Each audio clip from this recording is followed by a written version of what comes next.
ಕಿತ್ತು ತಿನ್ನೋ ಬಡತನ, ಅನ್ನಕ್ಕೂ ಪರದಾಡುವಂಥ ಪರಿಸ್ಥಿತಿ. ಅಂದರೆ ಎಲ್ಲವೂ ಸುಲಭವಾಗಿ ಸಿಗ್ತಾ ಹೋದಾಗೆ ನಮ್ಮಲ್ಲಿ ಸಂಯಮ, ತಾಳ್ಮೆ ಕಡಿಮೆ ಆಗ್ತಾ ಇದೆ. ಗಂಡ ಹೆಂಡ್ತಿನ ಕೊಲೆ, ಹೆಂಡ್ತಿ ಗಂಡನ ಕೊಲೆ. ನೀವೇನು ಕಾರ್ಯ ಮಾಡ್ತೀರಿ ಅದು ನಾಳೆಯ ದಿನವನ್ನು ನಿರ್ಧಾರ ಮಾಡ್ತೀರಿ ಅಂತ, ಅದಕ್ಕೆ ಕರ್ಮ ಅಂತ ಕರಿತೀವಿ. ಇವತ್ತು ಗಂಡ ಒಂದು ಕೆಲಸ ಮಾಡ್ತಾನೆ, ಹೆಂಡತಿ ಒಂದು ಕೆಲಸ ಮಾಡ್ತಾರೆ, ಇಬ್ಬರು ಕೂತು ಮಾತಾಡೋದಕ್ಕೂ ಸಮಯ ಇಲ್ಲ. ಆದಾಗ ಅವ್ರು ಏನ್ ಮಾಡ್ತಾ ಇದೀವಿ ಅಂತ ಪರಿವೇ ಇಲ್ಲದೆ ಒಂದು ಅನ್ಯ ಮಾರ್ಗಗಳನ್ನ, ವಿಕೃತ ಮಾರ್ಗಗಳ ಕಡೆಗೆ ಹೋಗ್ತಾರೆ. ನೀವು ಹೇಳ್ದಾಗ ಇವಾಗ ಏನಿಲ್ಲ, ಆರ್ಡರ್ ಕೊಟ್ರೆ ಗಂಡು ಹೆಣ್ಣು ಹೋಗೋದು, ಮುಗಿಸ್ಕೊಂಡು ಮನೆಗೆ ಬರೋದು. ಮದುವೆನೇ ಏನಾಗಿದೆ, ಒಬ್ಬರು ಗುತ್ತಿಗೆ ಕೊಟ್ಬಿಡ್ತೀವಿ. ಫ್ರಾಕ್ಷನ್ ಆಫ್ ಸೆಕೆಂಡ್ ಅಲ್ಲಿ ಚಿಟ್ಕಿ ಹೊಡೆಸಲು ನಿಮ್ಗೆ ವಸ್ತುಗಳು ಬರ್ತಾ ಇದೆ. ಆಧ್ಯಾತ್ಮದ ಕಡೆ ಒಲವನ್ನ ತೋರೋದು ಹೇಗೆ ಅನ್ನುವಂತೆ ದೊಡ್ಡ ಪ್ರಶ್ನೆಗಳು. ನೀವು ಯಾವ್ದಾವ್ದಕ್ಕೂ ಡಿಜಿಟಲ್ ಅನ್ನು ಬಳಸ್ತೀರಲ್ಲ, ಸ್ವಲ್ಪ ಸ್ಪಿರಿಚುವಲ್ ಆಗು ಬಳಸಿ. ಅದಕ್ಕೆ ಆಧ್ಯಾತ್ಮಿಕ ಬಿಟ್ಟರೆ ಬೇರೆ ಇನ್ಯಾವ ದಾರಿಯೂ ಇಲ್ಲ. ಈ ಹಿಂದಿನ ದಿನಮಾನಗಳಲ್ಲಿ ಒಂದೊಂದು ಫ್ಯಾಮಿಲಿನಲ್ಲಿ 10ರಿಂದ 12 ಜನ ಮಕ್ಕಳಿರ್ತಾ ಇದ್ರು. ಕಿತ್ತು ತಿನ್ನೋ ಬಡತನ ಇರ್ತಿತ್ತು. ಕೇವಲ ವ್ಯವಸಾಯ ಒಂದೇ ಅವರ ಆರ್ಥಿಕ ಮೂಲ ಆಗಿತ್ತು. ಇಷ್ಟೆಲ್ಲ ಇದ್ರೂ ಕೂಡ ಬಡತನ, ಒಂದೊಂದು ಡಜನ್ ಮಕ್ಕಳಿದ್ರೂ ಕೂಡ ಯಾವುದೇ ರೀತಿಯಾದಂಥ ಡೈವರ್ಸ್ಗಳು ಆಗ್ತಾ ಇರಲಿಲ್ಲ, ಆತ್ಮಹತ್ಯೆ ಪ್ರಕರಣಗಳು ಬರ್ತಾ ಇರಲಿಲ್ಲ, ಜಿಗುಪ್ಸೆಗಳಿಗೆ ಒಳಗಾಗ್ತಾ ಇರಲಿಲ್ಲ. ತುಂಬಾ ಸಂತೋಷವಾಗಿ ಜೀವನವನ್ನು ನಡೆಸ್ತಾ ಇದ್ರು. ಆದರೆ ಇತ್ತೀಚಿನ ದಿನಗಳನ್ನ ನಾವು ಎಕ್ಸಾಂಪಲ್ ಆಗಿ ತೆಗೆದುಕೊಂಡಾಗ ಗಂಡ ಹೆಂಡತಿ, ಒಂದೇ ಮಗು ಇರುತ್ತೆ, ಸಾಕಷ್ಟು ಪ್ರಾಪರ್ಟಿ ಇರುತ್ತೆ, ಕೈ ತುಂಬ ಸಂಬಳ ಬರುವಂಥ ಕೆಲಸ ಇರುತ್ತೆ, ಆಳು ಕಾಳು ಎಲ್ಲರೂ ಇರ್ತಾರೆ. ಹೀಗಿದ್ರೂ ಕೂಡ ಈ ವಿಚ್ಛೇದನ, ಆತ್ಮಹತ್ಯೆಯ ಪ್ರಕರಣಗಳು, ಅಥವಾ ಗಂಡ ಹೆಂಡತಿಯನ್ನ, ಹೆಂಡತಿ ಗಂಡನನ್ನ ಕೊಲೆ ಮಾಡುವಂಥದ್ದು, ತಂದೆಯ ಮಕ್ಕಳನ್ನ ಸಾಯಿಸುವಂಥದ್ದು, ಆತನು ಕೂಡ ಆತ್ಮಹತ್ಯೆ ಮಾಡ್ಕೊಳ್ಳುವಂಥದ್ದು, ಈ ಥರ ಸಾಕಷ್ಟು ಪ್ರಕರಣಗಳನ್ನ ನೀವು ನೋಡ್ತಾನೆ ಇರ್ತೀರಾ. ಇದೆಲ್ಲದಕ್ಕೂ ಏನು ಕಾರಣ? ಮುಂದುವರೆದಂಥ ಟೆಕ್ನಾಲಜಿನ, ಅಥವಾ ಮನುಷ್ಯ ತಾನು ಬದಲಾಗ್ತಾ ಇದ್ದಾನ, ಅಥವಾ ತನ್ನ ಆಸೆಗಳ ಹಿಂದೆ ಬಿದ್ದು ಈ ರೀತಿ ಆಗ್ತಾ ಇದೆಯಾ, ಅಥವಾ ಜೀವನವೇ ಇಷ್ಟೇನಾ ಜೀವನ ಅಂತ ಹೇಳಿ ಆತನ ನಿರ್ಧಾರಕ್ಕೆ ಬರ್ತಾ ಇದ್ದಾನ? ಹೀಗೆ ಸಾಕಷ್ಟು ಪ್ರಶ್ನೆಗಳು ನಮ್ಮಲ್ಲಿ ಮೂಡುತ್ತೆ. ಇದಕ್ಕೆ ನಮ್ಮೊಂದಿಗೆ ಇದೆಲ್ಲದಕ್ಕೂ ಕೂಡ ನಿಮ್ಮ ಮನಸ್ಸಾಕ್ಷಿಗೆ ಮುಟ್ಟುವಂಥ ಉತ್ತರವನ್ನ ಕೊಡೋದಕ್ಕೆ, ಪರಿಹಾರವನ್ನ ಕೊಡೋದಕ್ಕೆ ನಮ್ಮ ಜೊತೆಗೆ ಉಪಾಸನಾ ಫೌಂಡೇಶನ್ನ ಶ್ರೀ ಸದ್ಗುರು ರಾಮ ಗುರುಗಳು ನಮ್ಮ ಜೊತೆ ಇದ್ದಾರೆ. ಗುರುಗಳೇ, ಕಾರ್ಯಕ್ರಮಕ್ಕೆ ಸ್ವಾಗತ, ನಮಸ್ಕಾರ. ಗುರುಗಳೇ, ನನ್ನ ಪ್ರಶ್ನೆಗೆ ಹೋಗೋದೇ ಬೇಡ, ನಾನು ಹೇಳ್ದಾಗೆ ನಿಮ್ಗೆ ಗೊತ್ತಾಯ್ತು. ಏನು ಗುರುಗಳೇ ಇಷ್ಟೆಲ್ಲ ಆಗ್ತಾ ಇದೆ? ಈ ಹಿಂದೆ ನಮ್ಮ ತಾತನ ಕಾಲದಲ್ಲೆಲ್ಲ 12 ಜನ ಮಕ್ಕಳಿರ್ತಿದ್ರು, ವ್ಯವಸಾಯ ಬಿಟ್ಟರೆ ಬೇರೆ ಕೆಲಸ ಇರ್ತಿರ್ಲಿಲ್ಲ, ಕಿತ್ತು ತಿನ್ನೋ ಬಡತನ, ಅನ್ನಕ್ಕೂ ಪರದಾಡುವಂಥ ಪರಿಸ್ಥಿತಿ. ಹೀಗಿದ್ರೂ ಕೂಡ ಒಂದು ಡೈವರ್ಸ್ ಆಗ್ತಾ ಇರಲಿಲ್ಲ, ಒಂದು ಕೊಲೆಗಳಾಗ್ತಾ ಇರಲಿಲ್ಲ, ಅಥವಾ ಆತ್ಮಹತ್ಯೆಗಳಾಗ್ತಾ ಇರಲಿಲ್ಲ, ಎಲ್ಲರೂ ಚೆನ್ನಾಗಿರ್ತಾ ಇತ್ತು. ಈಗ ನೋಡಿದ್ರೆ ಆಳು ಕಾಳು, ಕೈ ತುಂಬ ಸಂಬಳ, ಓಡಾಡೋದು ಕಾರು, ಒಂದೇ ಹೆಂಡ್ತಿ ಒಂದೇ ಮಗು, ಆದರೂ ಗಂಡ ಹೆಂಡ್ತಿನ ಕೊಲೆ, ಹೆಂಡ್ತಿ ಗಂಡನ ಕೊಲೆ, ಇಲ್ಲಾಂದ್ರೆ ಆತ್ಮಹತ್ಯೆ, ಇಲ್ಲಾಂದ್ರೆ ಮಕ್ಕಳನ್ನು ಸಾಯಿಸಿ ಅವರು ಆತ್ಮಹತ್ಯೆ ಮಾಡ್ಕೊತಿದ್ದಾರೆ. ಏನಾಗ್ತಾ ಇದೆ ಅಂತ ಗುರುಗಳೇ? ನೋಡಿ, ಈ ಫಾಸ್ಟ್ ಲೈಫ್ ಏನಿದೆ, ನೀವು ಏನು ಬಯಸ್ತೀರಿ ಗಂಟೆಗಳಲ್ಲಿ ಕೈಗೆ ಸಿಗ್ತಾ ಇದೆ. ನಿಮ್ಗೆ ಏನೇ ಒಂದು ವಸ್ತು ತಗೋಬೇಕು ಅಂದ್ರು ಆನ್ಲೈನಲ್ಲಿ ಬುಕ್ ಮಾಡಿದರೆ ನಿಮ್ಮ ಮನೆಗೆ 15 ನಿಮಿಷದಲ್ಲಿ ಬರ್ತದೆ, ಊಟ 20 ನಿಮಿಷದಲ್ಲಿ ಬರ್ತದೆ. ಏನೋ ಒಂದು ದೊಡ್ಡ ವಸ್ತು ತಗೋಬೇಕು ಅಂದರೆ ನಿಮಗೆ ಸಂಜೆ ಅಷ್ಟರಲ್ಲಿ ಬುಕ್ ಮಾಡಿದರೆ ಬರ್ತದೆ. ಮತ್ತು ಅದನ್ನೆಲ್ಲ ಪಡೀಲಿಕ್ಕೆ ಇವತ್ತು ಹಣ ಕೂಡ ಅಷ್ಟೇ ಚೆನ್ನಾಗಿ ಹರಿತಾ ಇದೆ. ಶೇಕಡ ಒಂದು 40-50% ಜನರಲ್ಲಾದರೂ ಈ ಹಣದ ಹರಿವಿಕೆ ಏನಿದೆ ಇವತ್ತು ತುಂಬ ಚೆನ್ನಾಗಿದೆ, ಗ್ಲೋಬಲೈಸೇಷನ್ ಕಾರಣದಿಂದಾಗಿ. ಇಷ್ಟು ಜನಕ್ಕೆ ಸುಲಭ ಆಗ್ತಾ ಇರೋದ್ರಿಂದ ನಮ್ಮಲ್ಲಿ ತಾಳ್ಮೆ ಕಡಿಮೆ ಆಗ್ತಾ ಇದೆ. ಅದೇ ನೀವು ಹಿಂದೆ ಒಂದು ಏನನ್ನೇ ತಿನ್ನಬೇಕಾದ್ರೂ ಹೊಲೆಯನ್ನು ಹತ್ತಿಸಿ ಅದನ್ನು ರೆಡಿ ಮಾಡಿ ಪ್ರಿಪೇರ್ ಮಾಡಿಕೊಂಡು ಮಾಡೋಷ್ಟರಲ್ಲಿ ಈ ಒಂದು ಕಾಫಿನೇ ಕುಡಿಬೇಕಾದ್ರೂ 15 ನಿಮಿಷ ಬೇಕಾಗಿತ್ತು. ಕಡಿಮೆ ಅಂದರೆ 15 ನಿಮಿಷ ಹಿಂದೆ ಬೇಕಾಗಿತ್ತು. ಆದರೆ ಇವತ್ತು ಹಂಗಿಲ್ಲ, ಇನ್ಸ್ಟೆಂಟ್ ಕಾಫಿ ಸಿಗ್ತಾ ಇದೆ ನಿಮಗೆ. ವಿತಿನ್ 2 ಮಿನಿಟ್ಸಲ್ಲಿ ಹಾಲೊಂದು ಬಿಸಿ ಮಾಡಿದರೆ ಅದಕ್ಕೆ ಪೌಡರ್ ಹಾಕಿ ಕಾಫಿ ರೆಡಿ ಮಾಡ್ಬೋದು. ಅಂದರೆ ಎಲ್ಲವೂ ಸುಲಭವಾಗಿ ಸಿಗ್ತಾ ಹೋದಾಗೆ ನಮ್ಮಲ್ಲಿ ಸಂಯಮ, ತಾಳ್ಮೆ ಕಡಿಮೆ ಆಗ್ತಾ ಇದೆ. ಹಿಂದಿನ ನಮ್ಮ ಸ್ತ್ರೀಯರಲ್ಲಿ ಅಡಿಗೆ ಮಾಡೋ ಪದ್ಧತಿ ಏನಿತ್ತು, ಅದು ಪಾತ್ರೆ ತೊಳೆಯೋದಿರ್ಬೋದು, ಬಟ್ಟೆ ಹೊಗೆದಿರ್ಬೋದು, ಮಸಾಲ ಅರಿಯೋದಿರ್ಬೋದು, ಪ್ರತಿಯೊಂದಕ್ಕೂ ಅದರ ಪ್ರೋಸೆಸ್ ಇತ್ತಲ್ಲ, ಅವರಲ್ಲಿ ತನಗೆ ತಾನೇ ತಾಳ್ಮೆ ಉಂಟಾಗ್ತಾ ಇತ್ತು. ನೀವೊಂದು ಖಾರವನ್ನೇ ಹರಿಯೋದನ್ನ ನೋಡಿ, ಹೌದು, ಒಳಕಲ್ ತೊಳೆದು ಅದಕ್ಕೊಂದು ರೆಡಿ ಮಾಡಿ ಪ್ರಿಪ್ರೇಷನ್ ಇತ್ತಲ್ಲ, ಆ ಪ್ರೋಸೆಸ್ ಇತ್ತಲ್ಲ, ಆ ತಾಳ್ಮೆ ಇರಬೇಕು. ನೀವು ಅನ್ನ ಮಾಡೋದ್ರಿಂದ ಹಿಡಿದು ಪ್ರತಿಯೊಂದು ಕೂಡ. ಇವು ಹಿಂದೆ ನಾನು ಇತ್ತೀಚೆಗೂ ಹಳ್ಳಿ ಕಡೆ ಕೆಲವು ಕಡೆ ನೋಡಿದ್ದೀನಿ, ಇವತ್ತು ಕೂಡ ಅಕ್ಕಿಯನ್ನು ಅವರೇ ಪೌಡರ್ ಮಾಡ್ಕೊಳ್ತಾರೆ ಆ ರುಬ್ಬೋ ಕಲ್ಲಿನಿಂದಾಗಿ.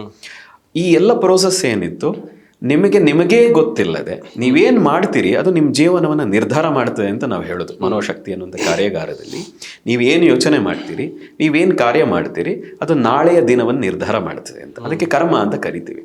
ಆದರೆ ಇವತ್ತಿನ ಕರ್ಮ ಆಕ್ಷನ್ಸ್ ಹೇಗಿದೆ, ಫ್ರಾಕ್ಷನ್ ಆಫ್ ಸೆಕೆಂಡಲ್ಲಿ ಚಿಟ್ಕಿ ಹೊಡೆಸಲು ನಿಮ್ಗೆ ವಸ್ತುಗಳು ಬರ್ತಾ ಇದೆ. ಯಾವುದೋ ಊರಿಗೆ ಹೋಗ್ಬೇಕಾದ್ರೆ, ನೀವು ಡೆಲ್ಲಿಗೆ ಹೋಗ್ಬೇಕಾದ್ರೆ ಹಿಂದೆ ದಿನಗಟ್ಟಲೆ ಬೇಕಾಗಿತ್ತು. ಇವತ್ತು ನೀವು 1.5 ಗಂಟೆನಲ್ಲಿ ಡೆಲ್ಲಿ ರೀಚ್ ಆಗ್ತೀರಿ. ಅಂದ್ರೆ ಎಲ್ಲವೂ ಸುಲಭ ಆಗ್ತಾ ಇದೆ.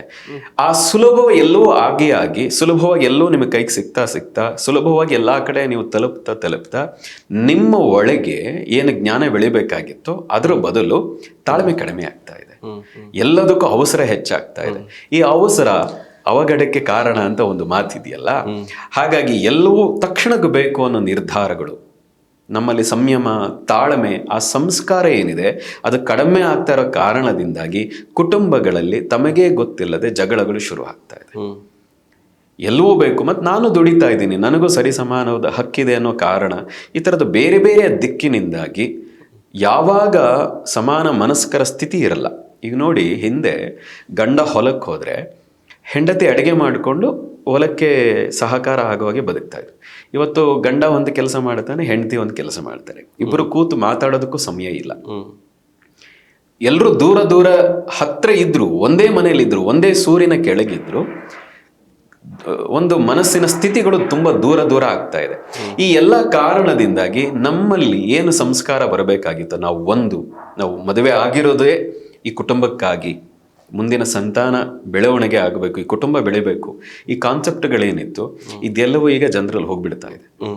ಕ್ಷಣಿಕ ಸುಖ ಮತ್ತು ಕ್ಷಣಿಕವಾಗಿ ಏನು ಸಿಗ್ತಾ ಇದೆ ಆ ಮೆಟಲಿಸ್ಟಿಕ್ ಲೈಫ್, ಅದರ ಸಂತೋಷದ ಹಿಂದೆ ಬಿದ್ದು ನಮ್ಮ ಲೈಫ್ ಟೈಮ್ನ ಒಂದು ಸಂತೋಷ ಏನಿದೆ, ನಮ್ಮ ಕಷ್ಟ ಸುಖಗಳನ್ನು ಹಂಚ್ಕೊಳಕ್ ನಮ್ಮ ಜೊತೆ ಒಬ್ಬ ಬೇಕು ಅನ್ನೋದು ಏನಿದೆ, ಇವತ್ತಿಲ್ಲ ಎಲ್ಲೋ ಒಂದು ಇನ್ಸ್ಟಾಗ್ರಾಮಲ್ಲಿ ಪೋಸ್ಟ್ ಮಾಡಿಬಿಡ್ತೀವಿ. ನಮ್ಗೆ ಏನೋ ಫೀಲ್ ಆಗ್ತಾ ಇದ್ದ ತಕ್ಷಣ ಒಂದು ರೀಲ್ ಮಾಡಿ ಹಾಕ್ಬಿಟ್ಬಿಡ್ತೀವಿ. ನಮ್ಮ ಪರ್ಸನಲ್ ಲೈಫ್ನು ಹೇಗಂದ್ರೆ ಹಾಗೆ ಪಬ್ಲಿಕ್ ಲೈಫ್ ತಂದ್ಬಿಟ್ಟಿದೀವಿ. ಎಲ್ಲಿವರೆಗೆ ಅಂದ್ರೆ ಬಟ್ಟೆ ಬದಲಾಯಿಸೋದನ್ನು ಇವತ್ತು ನಾವು ರೀಲ್ ಮಾಡಿಬಿಟ್ಟು 4 ಜನಕ್ಕೆ ತೋರಿಸೋ ಮನಸ್ಥಿತಿ ಬರ್ತಾ ಇದೆ. ಅಂದ್ರೆ ಈ ಎಲ್ಲಾ ಕಾರಣದಿಂದಾಗಿ ಮನೆಗಳಲ್ಲಿ, ಮನಸ್ಸುಗಳಲ್ಲಿ ಹೊಡಕಾಗ್ತಾ ಇದೆ. ಆದ್ರೆ ನಮ್ಮ ಪರಂಪರೆ, ನಮ್ಮ ಏನು ಭಾರತದ ಪರಂಪರೆ ಏನಿತ್ತು, ಒಂದು ಕೂಡು ಕುಟುಂಬ. ನೀವು ದೂರದಲ್ಲೇ ಕುಟುಂಬಗಳಿದ್ರು, ನಮ್ಮ ಹಬ್ಬ ಹರಿದಿನಗಳು, ಆಚರಣೆಗಳು, ನಮ್ಮ ಕಾರ್ಯಗಳು ಹೇಗಿತ್ತು ಅಂದ್ರೆ, ನನಗಾಗಿ ಮಾತ್ರ ಬದುಕ್ತಾ ಇಲ್ಲ, ನನ್ನ ನಂಬಿದ 4 ಜನ ಇದ್ದಾರೆ, ಅವ್ರಿಗಾಗಿ ಬದುಕಬೇಕು ಅನ್ನುವಂಥ ಒಂದು ಸಣ್ಣ ಕಾನ್ಸೆಪ್ಟ್ ಇತ್ತು, ನಿಸ್ವಾರ್ಥ ಭಾವ ಇತ್ತು. ಈಗ ಏನಿದೆ, ನಾವು ತಂತ್ರದಲ್ಲಿ ಹೇಳ್ತೀವಿ ಅದು ಪಶುಭಾವ ಅಂತ. ನಾನ್ ಚೆನ್ನಾಗಿರ್ಬೇಕು, ನಾನ್ ಖುಷಿಯಾಗಿರ್ಬೇಕು, ನನ್ನ ಹತ್ರ ಹಣ ಇರಬೇಕು, ನಾನ್ ಚೆನ್ನಾಗಿದ್ರೆ ಸಾಕು ಅನ್ನುವಂಥ ತೀರ ಸ್ವಾರ್ಥ ಭಾವ, ಅದನ್ನ ತಾಮಸಿಕ ಸ್ವಾರ್ಥ ಅಂತ ಕರಿಬಹುದು. ಈ ಭಾವ ಹೆಚ್ಚಾಗ್ತಾ ಇರೋದ್ರಿಂದ ಕುಟುಂಬಗಳು ಹೊಡಿತಾ ಇದೆ, ಹಾಳಾಗ್ತಾ ಇದೆ. ಹಾಗೆ ಹಾಳಾಗ್ತಾ ಡಿಪ್ರೆಸ್ಗೂ ಒಳಗಾಗ್ತಾ ಇದ್ದಾರೆ.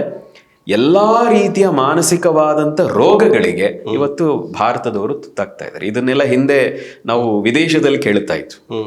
ಈ ಕೊಲೆಗಳಿರ್ಬೋದು, ತಾಯಿ ಗೊರಕೆ ಹೊಡೋದು ಅಂತ ಯಾರೋ ಸಾಯಿಸಿದ್ರು, ಈ ತರ ಏನೇನೋ ವಿಕೃತವಾದಂಥ ನ್ಯೂಸ್ಗಳನ್ನ ನಾವು 15-20 ವರ್ಷಗಳ ಹಿಂದೆ ವಿದೇಶದಲ್ಲಿ ಹೀಗಾಯ್ತಂತೆ ಅಂತ ಕೇಳ್ತಾ ಇದ್ವು. ಆದ್ರೆ ಇವತ್ತು ಆ ಎಲ್ಲ ಅವ್ರು ಚೇಂಜ್ ಆಗಕ್ಕೆ ಶುರುವಾಗಿದ್ದಾರೆ, ಈ ಪರಂಪರೆಯನ್ನು ಅನುಸರಿಸಕ್ಕೆ ಅವ್ರು ಶುರುವಾಗಿದ್ದಾರೆ. ಆದ್ರೆ ಭಾರತದವರು ಅವರನ್ನೇ ವಿಕೃತಿ ಮಾಡಿಕೊಂಡು ಅವರ ಲೈಫನ್ನ ಯಾಕಾಗಿ ಹಣ ಬೇಕು ಗೊತ್ತಿಲ್ಲ, ಯಾಕಾಗಿ ದುಡಿತಾ ಇದ್ದೀನಿ ಗೊತ್ತಿಲ್ಲ, ಯಾಕಾಗಿ ನಾನು ಬದುಕಬೇಕು ಗೊತ್ತಿಲ್ಲ, ಹೀಗೆ ಗೊತ್ತು ಗುರಿ ಇಲ್ಲದೆ ಏನಾದ್ರೂ ನೀವು ಕೇವಲ ಕ್ಷಣದ ಸುಖಕ್ಕಾಗಿ ಶುರು ಮಾಡಿದ್ರೆ ಈ ರೀತಿಯ ವಿಕೃತಿಗಳೇ ಹೆಚ್ಚಾಗ್ತದೆ, ಡೈವರ್ಸ್ಗಳು ಹೆಚ್ಚಾಗ್ತದೆ, ಸುಸೈಡ್ಗಳು ಹೆಚ್ಚಾಗ್ತದೆ. ಯಾಕೆ?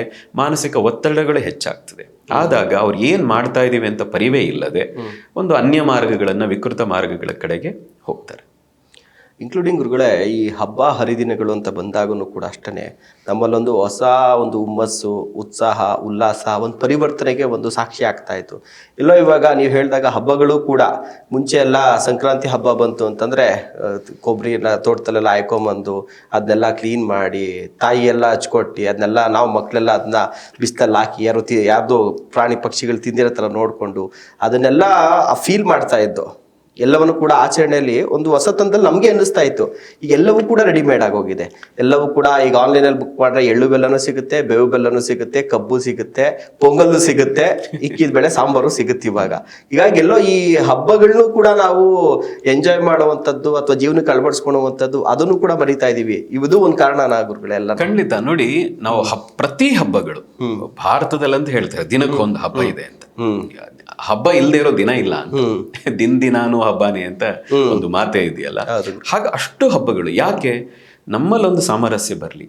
ಕೇವಲ ನಮ್ಮ ಸಂಸಾರ ಅಥವಾ ಸಂಬಂಧಗಳಲ್ಲಿ ಆರೋಗ್ಯ ಬರೋದಲ್ಲ, ಮಾನಸಿಕ ಆರೋಗ್ಯ, ದೈಹಿಕ ಆರೋಗ್ಯ ಎಲ್ಲಾ ದಿಕ್ಕಿನಿಂದ ನಮ್ಮ ಹಿರಿಯರು ಅವರಿಗೆ ಸೈಂಟಿಫಿಕಲಿ ಯೋಚನೆ ಮಾಡಿದ್ರೋ ಮತ್ತೊಂದು ಯೋಚನೆ ಮಾಡಿದ್ರೋ ಗೊತ್ತಿಲ್ಲ, ಆದ್ರೆ ಅವರು ಆಚರಣೆ ಮಾಡ್ತಾ ಮಾಡ್ತಾ ಬಂದಂತ ಪದ್ಧತಿಗಳೇನಿದೆ, ನಮ್ಮ ಮಾನಸಿಕ, ದೈಹಿಕ, ನಮ್ಮ ಮನೆಯ ಆರೋಗ್ಯ ಇರಬಹುದು, ಎಲ್ಲಾ ರೀತಿಯ ಆರೋಗ್ಯವನ್ನು ಚೆನ್ನಾಗಿ ಇಟ್ಕೊಳ್ಳಿ ಅಂತಾನೆ ಅದು ಬೆಳೀತಾ ಬಂತು.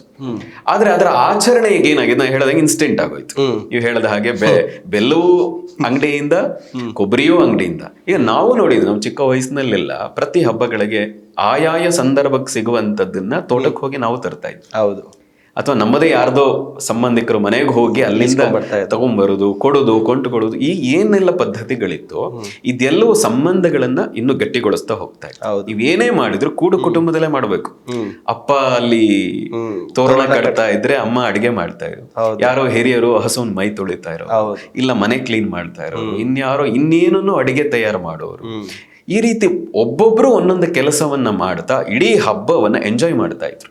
ಈಗ ನೋಡಿ, ನೀವು ಮದುವೆನೇ ಏನಾಗಿದೆ, ಒಬ್ರು ಗುತ್ತಿಗೆ ಕೊಟ್ಬಿಡ್ತೀವಿ ಇವತ್ತು. ಹೌದು, ಮದುವೆಯನ್ನೇ ಹೋಗಿ ತಾಲಿ ಕಟ್ಟಿ ಹುಡುಗಿಂಗ್ ಕರ್ಕೊಂಡ್ ಬರೋದು, ಅಷ್ಟ್ರವರೆಗಿನ ಒಂದು ನಮ್ಮ ಈಸಿ ಲೈಫ್ ಅನ್ನ ಎಷ್ಟು ಈಸಿ ಮಾಡ್ಕೊಳ್ತಾ ಇದ್ದೀರಿ ನೋಡಿ. ಯಾವ್ದು ಈಸಿ ಆಗ್ತದೆ ಅದಕ್ಕೆ ವ್ಯಾಲ್ಯೂ ಕಳ್ಕೊಂಡ್ಬಿಡ್ತದೆ. ಇವಾಗ ಮದುವೆ ಅಂದಾಗ ಒಂದು ಪಾಯಿಂಟ್ ಬಂತು. ನಾನು ಹುಡುಗ ಇದ್ದಾಗ ನನ್ಗೆ ನೆನಪಿದೆ, ನಾನು ಹಳ್ಳಿನಲ್ಲೇ ಬೆಳೆದಂಥದ್ದು. ಒಂದು ಮದುವೆ ಅಂತಂದ್ರೆ ಒಂದು ವಾರದ ಮುಂಚೆನೆ ಎಲ್ಲ ರಿಲೇಷನ್ಗಳು ಬರೋರು. ಅದರಲ್ಲಿ ಏನು ಅಂತಂದ್ರೆ ಕೆಲವರೆಲ್ಲ ಪಾತ್ರೆ ಗೀತ್ರೆಗಳು, ಹೆಂಗಸದೆಲ್ಲ ಆ ಕೆಲಸ, ಯಾವ ಪಾತ್ರೆ ಬೇಕು ಅಡುಗೆ, ಯಾಕಂದ್ರೆ ಅಡುಗೆ ಎಲ್ಲ ಮನೆಯಲ್ಲೇ ಮದುವೆಗಳು ಆಗ್ತಾ ಇದ್ದಿದ್ದು.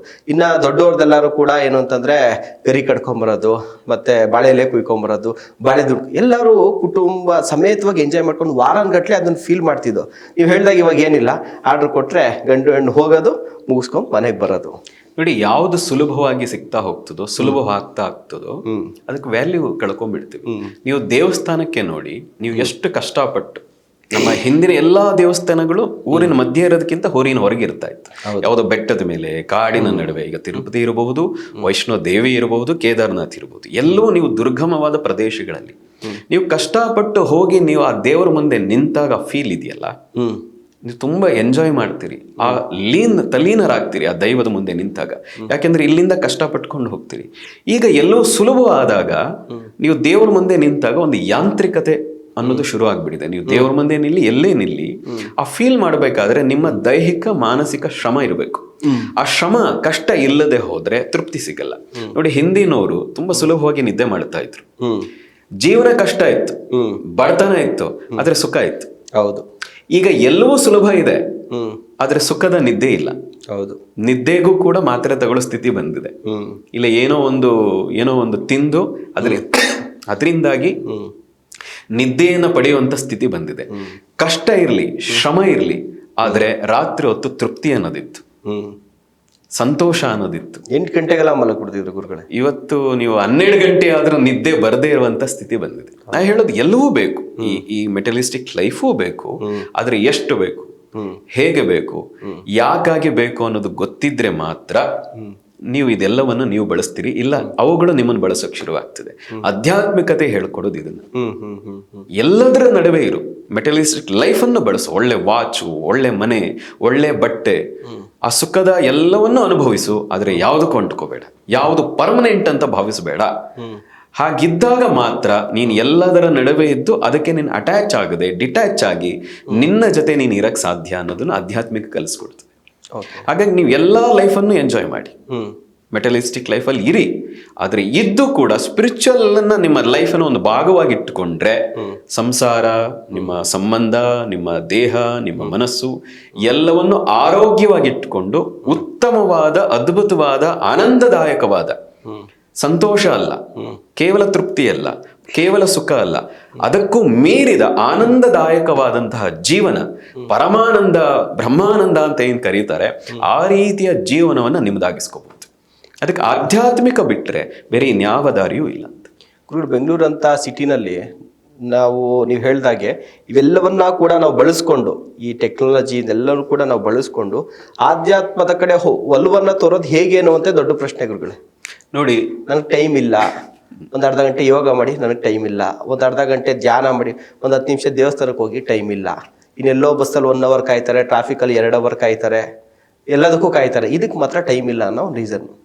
ನೋಡಿ, ನಿಮ್ಮ ಜೀವನದ ಗುಣಾತ್ಮಕವಾಗಿ ನೀವು ಬಳಸ್ಕೋಬೇಕು ಅಂತಿದ್ರೆ, ಒಂದು ಕ್ವಾಲಿಟಿ ಲೈಫ್ ಅಂತ ಏನು ಕರೀತಾರಲ್ಲ, ಆ ಕ್ವಾಲಿಟಿ ಲೈಫನ್ನು ನೀವು ಲೀಡ್ ಮಾಡಬೇಕು ಅಂತಿದ್ರೆ ನೀವು ದಿನಕ್ಕೆ ಒಂದಷ್ಟು ಸಮಯ ಸ್ಪಿರಿಚುವಲ್ಗಾಗಿ, ದಟ್ ಮೀನ್ಸ್ ಸ್ಪಿರಿಚುವಲ್ ಅಂತ ಹೆಸರು ಇರಬಹುದು ಅದು, ಆದರೆ ನೇರ ಅದು ನಿಮ್ಮ ಮನಸ್ಸಿಗೆ, ನಿಮ್ಮ ಆತ್ಮಕ್ಕೆ, ನಿಮ್ಮ ದೇಹಕ್ಕೆ. ಅದು ನೀವು 1 ಗಂಟೆ 2 ಗಂಟೆ ನೀವು ಕೊಡುವಂಥ ಸಮಯ ಆಧ್ಯಾತ್ಮಿಕದ ಹೆಸರಿನಲ್ಲಿ, ಅದು ಪ್ರಾಣಾಯಾಮ ಇರ್ಬೋದು, ಧ್ಯಾನ ಇರ್ಬೋದು, ಒಂದಷ್ಟು ಆಸನದ ಅಭ್ಯಾಸ ಇರ್ಬೋದು, 1-1.5 ಗಂಟೆ ನೀವೇನು ನಿಮಗಾಗಿ ಕೊಡ್ತೀರಿ, ಇನ್ನು ಉಳಿದ ಸಮಯವನ್ನ ಕ್ವಾಲಿಟಿಯಾಗಿ ಲೀಡ್ ಮಾಡ್ತೀರಿ ಅಂತ. ನೀವು 5 ಗಂಟೆ ಕಷ್ಟಪಟ್ಟು ಕೆಲಸ ಮಾಡ್ತಾ ಇದ್ದದನ್ನ ಒಬ್ಬ ಆಧ್ಯಾತ್ಮಿಕವಾಗಿ ಸಾಧಕ ಅವನು 3 ಅವರ್ಸ್ನಲ್ಲಿ ಇನ್ನೂ ಚೆನ್ನಾಗಿ ಮುಗಿಸ್ತಾನೆ, ಇನ್ನು ಪರ್ಫೆಕ್ಟ್ ಆಗಿ ಮುಗಿಸ್ತಾನೆ. ಹಾಗಾಗಿ ನೀವು ಪ್ರಪಂಚದ ಯಾರ್ಯಾರು ಇವತ್ತು ದೊಡ್ಡ ವ್ಯಕ್ತಿಗಳಿದ್ದಾರೆ, ಅವ್ರು ಎಲ್ಲರೂ ನೋಡಿ, ಅದು ದೊಡ್ಡ ಕ್ರಿಕೆಟರ್ಸ್ ಇರ್ಲಿ, ದೊಡ್ಡ ಉದ್ದಿಮೆದಾರ ಇರ್ಲಿ, ಯಾರೇ ಇರ್ಲಿ, ಅವನ ಲೈಫ್ನಲ್ಲಿ ಮೆಡಿಟೇಷನ್ ಅನ್ನೋದನ್ನ, ಯೋಗ ಅನ್ನೋದನ್ನ ಒಂದು ಜೀವನದ ಒಂದು ಭಾಗವಾಗಿ ಇಟ್ಕೊಂಡಿದ್ದಾನೆ. ಸ್ಪಿರಿಚುವಾಲಿಟಿ ಅನ್ನೋದನ್ನ ಜೀವನದ ಒಂದು ಅಂಗ. ಹೇಗೆ ನಾವು ಉಸಿರಾಡ್ತಾ ಇದೀವೋ ಅಷ್ಟೇ ಸಹಜವಾಗಿ ಯಾರ್ಯಾರು ದೊಡ್ಡ ಸಾಧಕರಿದ್ದಾರೆ, ಯಾರು ಯಶಸ್ವಿಯಾಗಿ ಜೀವನ ನಡೆಸ್ತಾ ಇದ್ದಾರೆ, ಅದು ರಾಜಕೀಯದಲ್ಲಿರ್ಲಿ, ಯಾವುದೇ ಭಾಗದಲ್ಲಿರ್ಲಿ, ಪ್ರಪಂಚದಲ್ಲಿ ಒಮ್ಮೆ ನೀವು ಕಣ್ತಾ ಇರೋದು ನೋಡ್ಬೇಕಷ್ಟೆ. ನೋಡಿ ನಿಮಗೆ ಎಷ್ಟು ಅದ್ಭುತವಾಗಿ ಅವ್ರ ಜೀವನ ಕಟ್ಕೊಳ್ಳೋದಕ್ಕೆ ಆಧ್ಯಾತ್ಮಿಕ ಮಾರ್ಗ ಸಹಕಾರಿಯಾಗಿದೆ ಅನ್ನೋದು ಗೊತ್ತಾಗ್ತದೆ. ಗುರುಗಳೇ, ಈಗ ನೀವು ಹೇಳಿದ್ರಿ ಆಧ್ಯಾತ್ಮದ ಕಡೆ ಒಂದಷ್ಟು ಯೋಗ, ಧ್ಯಾನ ಇದೆಲ್ಲ. ಜನ ಏನು ಅನ್ಕೊಂಡಿದ್ರು ಅಂದರೆ, ನಮ್ಮನೆ ಹತ್ರ ಯಾವುದು ಆಶ್ರಮ ಇಲ್ಲ, ನಮ್ಮನೆ ಹತ್ರ ಯಾವುದು ಯೋಗ ಸ್ಕೂಲ್ಗಳಿಲ್ಲ, ನಮ್ಮನೆ ಹತ್ರ ಯಾವುದು ಗುರುಗಳಿಲ್ಲ, ನಮ್ಮನೆ ಹತ್ರ ಧ್ಯಾನ ಮಾಡೋಕ್ಕೆ ಯಾವುದೇ ದೇವಸ್ಥಾನಗಳಿಲ್ಲ ಅನ್ನುವಂಥ ರೀಸನ್ ಕೊಡ್ತಾರೆ. ಇವೆಲ್ಲ ಬೇಕೇ ಗುರುಗಳೇ, ನೀವು ಹೇಳೋದನ್ನ ಪಾಲಿಸ್ಬೇಕು ಅಂದರೆ? ನೋಡಿ, ನಾವು ಪ್ರಾರಂಭದಲ್ಲಿ ಹೇಳಿದಾಗ ಒಬ್ಬ ಮಾರ್ಗದರ್ಶಕ ಇದ್ರೆ ಎಲ್ಲಿ ತಪ್ಪಾಗ್ತಾ ಇದೆ, ಎಲ್ಲಿ ನೀವು ಸರಿ ಮಾಡ್ಕೋಬೇಕು, ಅದನ್ನ ಇನ್ನೂ ಉತ್ತಮವಾಗಿ ಸಾಧನೆ ಮಾಡೋದು ಹೇಗೆ ಅನ್ನೋದು ಗೊತ್ತಾಗ್ತದೆ. ಈಗ ನಮಗೆ ಓದಕ್ ಬರ್ದೇ ಇದ್ದಾಗ ಯಾರೋ ಹೇಳ್ಕೊಟ್ಟಿದ್ದಕ್ಕೇನೆ ನಾವು ಇವತ್ತು ಇಷ್ಟು ಚೆನ್ನಾಗಿ ಓದ್ತಾ ಇದ್ದೀವಿ. ನಮಗೆ ಮಾತು ಬರ್ದೇ ಇದ್ದಾಗಲೇ ತಾಯಿ ಅನ್ನುವಂಥ ಗುರು ಹೀಗೆ ಮಾತಾಡುವಂತ ಪದೇ ಪದೇ ತಿದ್ದಿದ ಕಾರಣಕ್ಕೆ ಬಹಳ ಬೇಗ ನಮ್ಮ ಜೊತೆ ಮಾತಾಡೋರು 4 ಜನ ಸೇರಿದಾಗ್ಲೇ ಮಗು ಬೇಗ ಮಾತು ಕಲಿತದೆ. ಅಂದ್ರೆ ಯಾರೋ ಸಹಕಾರ ಬೇಕು ಅಂತ ನೀವೇನೇ ಮಾಡೋಕ್ ಹೊರಟ್ರು ಕೂಡ ಯಾರ್ದಾದ್ರೂ ಸಹಕಾರ ಇದ್ರೆ, ಮಾರ್ಗದರ್ಶನ ಇದ್ರೆ, ಎಲ್ಲಿ ಎಡವ್ತಾ ಇದ್ದೀರಿ, ಎಲ್ಲಿ ಸಾಗಬೇಕು, ಹೇಗೆ ಸಾಧನೆ ಮಾಡಬೇಕು, ಇಷ್ಟು ಸಾಧನೆ ಮಾಡಿದ್ರು ಇನ್ನೂ ಆ ತೃಪ್ತಿ ಸಿಗ್ತಾ ಇಲ್ಲ ಅನ್ನೋದಕ್ಕೆ ಏನು ಕಾರಣ, ನಿಮ್ಮ ಮನಸ್ಥಿತಿ ಏನಾಗಿದೆ, ಇದರಲ್ಲಿ ಎಲ್ಲಿ ಬದಲಾಯಿಸ್ಕೋಬೇಕು ಅಂತ ಗೊತ್ತಾಗಬೇಕಾದ್ರೆ ಒಬ್ಬ ಮಾರ್ಗದರ್ಶಕ ಇದ್ರೆ ಈಸಿ ಅಂತ. ಇಲ್ಲದೆ ಹೋದ್ರೆ ತುಂಬಾ ಶ್ರಮ ಆಗ್ತದೆ, ಕಷ್ಟ ಆಗ್ತದೆ, ನಿರಾಶೆ ಆಗ್ತದೆ, ಅಯ್ಯೋ ಸಾಧನೆನೂ ಬೇಡ, ಏನ್ ಮಾಡಿದ್ರು ಏನು ಗೊತ್ತಾಗ್ತಾನೆ ಇಲ್ಲ ಅನ್ನುವಂತ ಹಂತೂ ಬರ್ತದೆ. ಹಾಗಾಗಿ ಒಬ್ಬ ಒಳ್ಳೆಯ ಗುರು, ಮಾರ್ಗದರ್ಶಕ ಇದ್ರೆ ಸಾಧನೆಗೆ ಈಸಿ ಆಗ್ತದೆ. ಹಾಗಾಗಿ ಒಬ್ಬ ಗುರುವನ್ನು ಇಟ್ಕೊಂಡು ಸಾಧನೆ ಮಾಡೋದು ಒಳ್ಳೆಯದು. ಮತ್ತು ಇವತ್ತು ನೋಡಿ, ಡಿಜಿಟಲ್ ಯುಗ, ಈಗ ನಾವು ಕೂಡ ಡಿಜಿಟಲ್ ಮೂಲಕವೇ ಲಕ್ಷಾಂತರ ಜನರನ್ನ ತಲುಪಿದೀವಿ. ನೀವು ಯಾವ್ದಾವ್ದಕ್ಕೂ ಡಿಜಿಟಲ್ ಅನ್ನು ಬಳಸ್ತಿರಲ್ಲ, ಸ್ವಲ್ಪ ಸ್ಪಿರಿಚುವಲ್ಗೂ ಬಳಸಿ.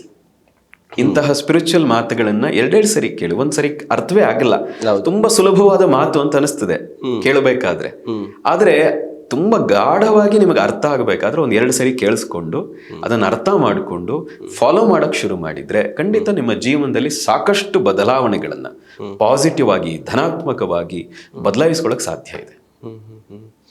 ಓಕೆ ಗುರುಗಳೇ, ಸಾಕಷ್ಟು ಒಂದು ಮಾಹಿತಿನ ಕೊಟ್ರ. ಮುಂದಿನ ಎಪಿಸೋಡ್ ಇದೇ ತರದ ಮತ್ತೊಂದಷ್ಟು ವಿಚಾರಗಳು ನಿಮ್ಮ ಮುಂದೆ ತರ್ತೀನಿ. ಧನ್ಯವಾದಗಳು ಗುರುಗಳೇ. ಧನ್ಯವಾದಗಳು. ಓಕೆ, ಗುರುಗಳು ಹೇಳಿದಂಥದ್ದು ಇಷ್ಟೇ, ನಿಮ್ಮ ಲೈಫ್ ಸ್ಟೈಲ್ ಏನಿದೆ ಅದರ ಜೊತೆಗೆ ನೀವು ಒಂದಷ್ಟು ಸಮಯವನ್ನ ಸ್ಪಿರಿಚುವಲ್ಗೆ ಅಥವಾ ನಿಮ್ಮ ದೇಹದ ಮನಸ್ಸಿನ ಉಲ್ಲಾಸಕ್ಕೆ ಅಂತ ಯೋಗಕ್ಕೆ, ಈ ರೀತಿಯಾದ ಅಥವಾ ಆಧ್ಯಾತ್ಮಿಕವಾದಂಥ ಯಾವುದೇ ಒಂದು ಚಟುವಟಿಕೆಗಳಲ್ಲಿ ನೀವು ತೊಡಗಿದಾಗ ನಿಮ್ಮ ಮನಸ್ಸಿನ ಮೇಲೆ ಒಂದು ನಿಮಗೆ ಕಂಟ್ರೋಲ್ ಅನ್ನು ಸಿಗುತ್ತೆ.